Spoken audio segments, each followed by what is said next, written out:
ini saya suka mendengar bahwa seseorang kalau tidak menjawab adzan itu ada dia mendapat sanksi. Maksudnya sanksi itu kan ada katanya nanti di hari kiamat tidak bisa ngomong bisu dan lain sebagainya. Kemudian kalau posisi sedang adzan jangan posisi apa ABC seperti itu. Cuma saya belum menemukan keterangannya. Jadi oleh karena emang keterbatasan waktu dan keterbatasan ilmu, mohon diingatkan keterangan-keterangan penjelasan-penjelasannya dari memang Ustadz sekalian bagi orang-orang yang tidak menjawab adzan, sanksinya apa aja.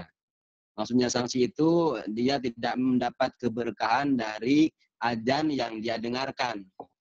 Kemudian pertanyaan kedua, insya Allah seseorang yang sholat sunnah qobliyah subuh mendapatkan pahala dalam suatu hadis itu lebih baik dan dari dunia dan seisinya.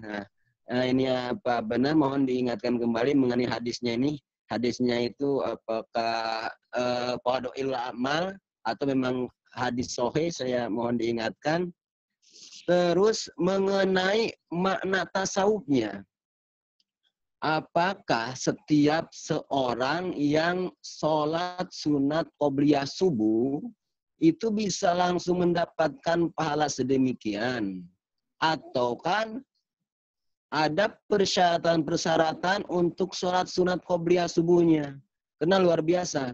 Kalau sholat sunat qobliyah subuh itu lebih baik dari dunia dan seisinya, maka insya Allah ini akan sangat bermanfaat bagi seluruh umat muslim, termasuk tadi salah satu persyaratan yang dicari oleh sejarah yang mencari calon tentara dari Imam Ustadz Hartoni tadi.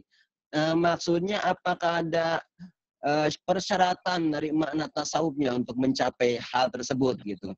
Yang ketiga, biasa tiga yang mayatnya ya. Yang ketiga adakah ya? Adakah pertanyaannya doa-doa yang khusus kan antara azan dan iqomat itu satu waktu ijabah ya Bang Yoto ya. Nah, apakah ada doa-doa yang maksur khusus berdasarkan hadis Rasulullah untuk berdoa pada saat-saat yang pendek tersebut atau doa umum biasa aja? Karena itu salah satu waktu ijabah kan antara azan ke iqomah. Demikian Bang Yatno, terima kasih. Wassalamualaikum. Waalaikumsalam warahmatullahi wabarakatuh. Mang Tony sudah mencatatnya ya, jadi ada 3 poin itu. Ada doa di azan, ada dan seterusnya. Saya kurang menangkapnya nih. Silakan, Mang Tony. Ya. Terima kasih. Saya coba yang saya mampu ya.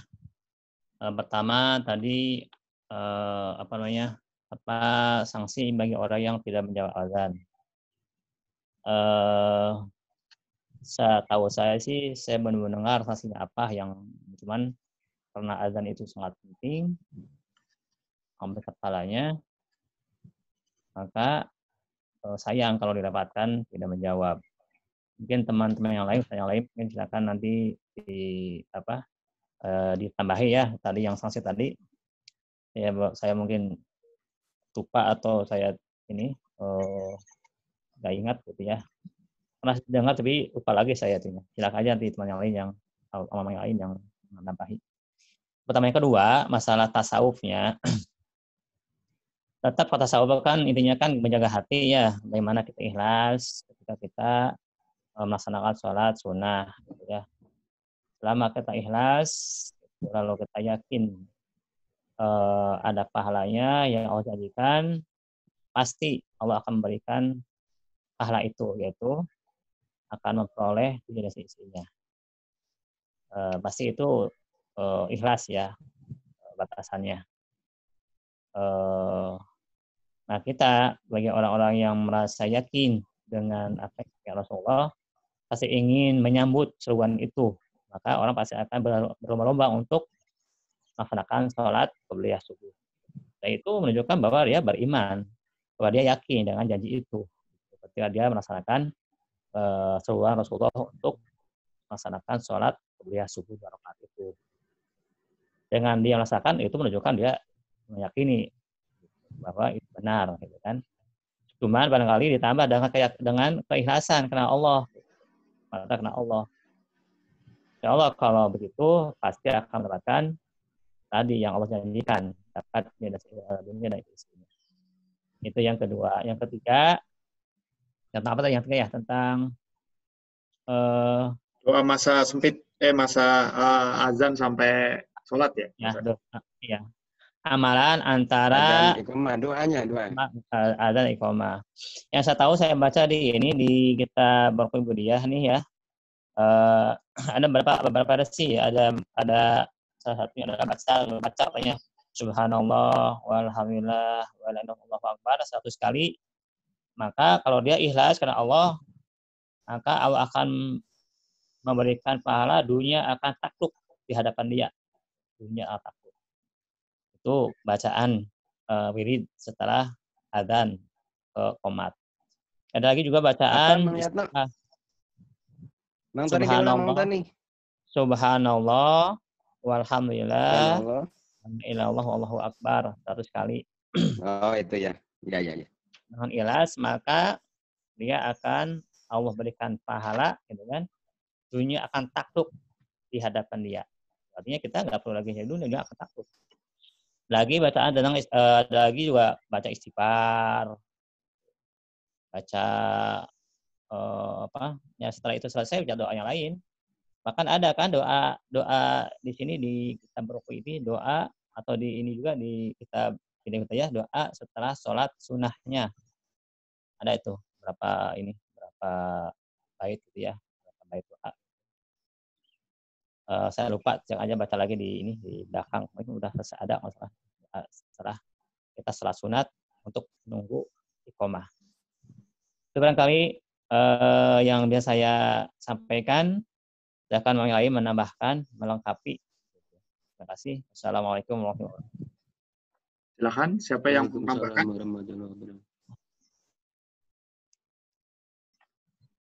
Silakan Mang Hasan, hidupin sendiri Mang Hasan.